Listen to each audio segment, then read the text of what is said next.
Welcome to Daily Focus. And I know that I barely made it into the morning, but I had a privilege of having one of our staff members need to get his CDL license, and having a CDL qualifies me to take him to get his driving test, and he passed with flying colors, and so we're thankful for that. But I'm just getting back, and I wanted to talk with you a little bit about Matthew 5:21 to 26. We set the table yesterday where God is talking about, listen, it's not just your good works, it's not just your separation. God is looking at your heart, and he's looking at your motivation. If your motivation is self-glorifying or self-promoting, God's not impressed at all. In fact, it even ceases to store up or to lay up treasures in heaven. So now he's going to use an example. He's going to use an example specifically of anger. So in verse 21, he says, "You have heard it said by them of old time, thou shalt not kill. And whosoever shall kill shall be in danger of the judgment.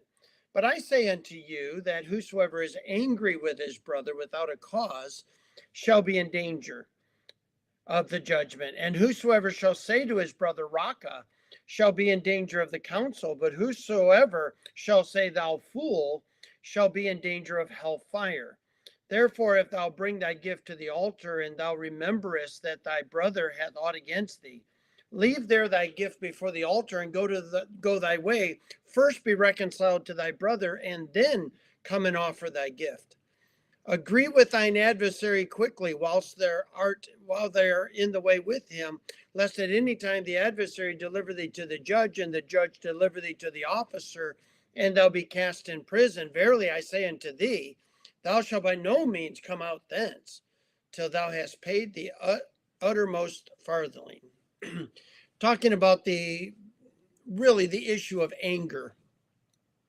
He's using this as an illustration of sometimes we mask what is going on the inside with something going on the outside, but eventually what is going on in the inside is going to come out.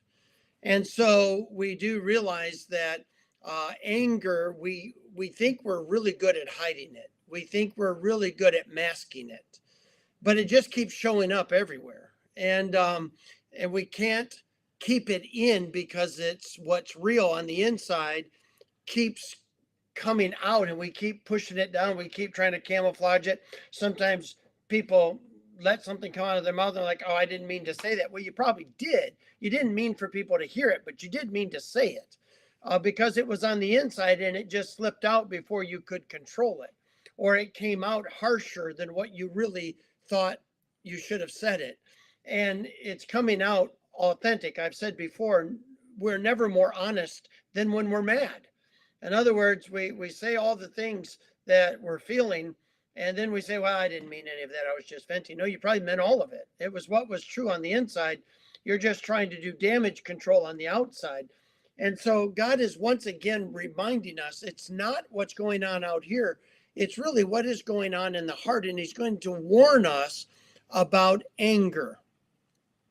He said the Old Testament says that if you kill, if you murder, you are in danger of judgment. But I say, if you are angry with your brother without cause, he is going to specifically state that when you are angry selfishly, in other words, you have no reason except selfish reasons, how this has affected you. You didn't get what you wanted. Things didn't go the way you thought.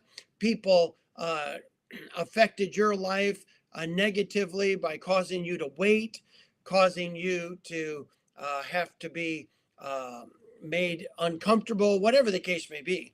And it's all about you is the reason you're angry. It really isn't about them. God is warning us about that. It comes out sometimes in anger. It sometimes comes out in name calling. The word Raca really has the idea of calling somebody brainless or brain dead. We would use the word idiot today. It's the same idea. Or even going to the place where condemning somebody to hell, calling them an unbeliever, thou fool. he is saying that these are manifestations of what is going on in the heart. And he said, if you're going to give a gift, if you're going to give a tithe, if you're going to give an offering, if you're going to do something at the altar, but you're not right with your brother, leave your gift there. Go get right with your brother, then come back to the altar and give your gift. God is saying it's more important to be right on the inside than to be doing something outwardly. Giving a gift to the church, giving a tithe to the church, giving something outwardly may impress some people, but God says, make sure you're right on the inside first. And so he is again addressing our heart. In Ephesians chapter 4, verse 26, he says, be ye angry and sin not. Let not the sun go down upon your wrath, neither give place to the devil. He is warning us that we never put the devil in a place where he is most likely to win in our lives and to wreak havoc in our lives than when we're sinfully and selfishly angry. God says, listen, be angry and sin not. In other words, there are things to be angry about that you don't have to take personally. There are things that anger gives you the energy and the motivation to solve a problem, right? But when we internalize it, when we make it selfish, when we make our anger self-serving, in other words, this anger is designed to promote myself, protect myself, or please myself, well, I am all wrong. And I've now put the devil in a place that he's going to win. And so he's going to revisit it in 22. He said, whosoever is angry with his brother. And then in verse number 25, he's like, agree with your adversary. In other words, he's revisiting that in 26 by saying, listen, if you have been sinfully angry with your brother, then he's putting this person as your adversary. In other words, this person that you're angry at is your adversary. Agree with him. In other words, when somebody says, listen, you were wrong. You had no right. You are being selfish. Don't justify it. Don't defend yourself. If you were wrong, you were wrong. And so he is talking about the fact that when our sinful anger has been brought out as a root of bitterness or an unforgiving spirit or a self-pleasing mechanism to glorify self because people just don't understand how right you are. When your anger is turned for selfish reasons and somebody says, you're just being bitter, you're just being unforgiving, you're just being selfish, you are way better off to agree with them and to get it right than to start defending yourself and be handed over to the judge, which is God. God sees your heart. He knows if you're being sinfully angry. He knows if you're unforgiving. He knows if you're bitter. You might be able to fool people. You're not going to fool God. And you are going to be put into a prison captive by your bitterness that is going to destroy you. And so God is just reminding us about anger. Listen, don't pretend outwardly that everything's good. If you're not good on the inside, deal with it. If you have aught with your brother, solve it. Don't just let it fester.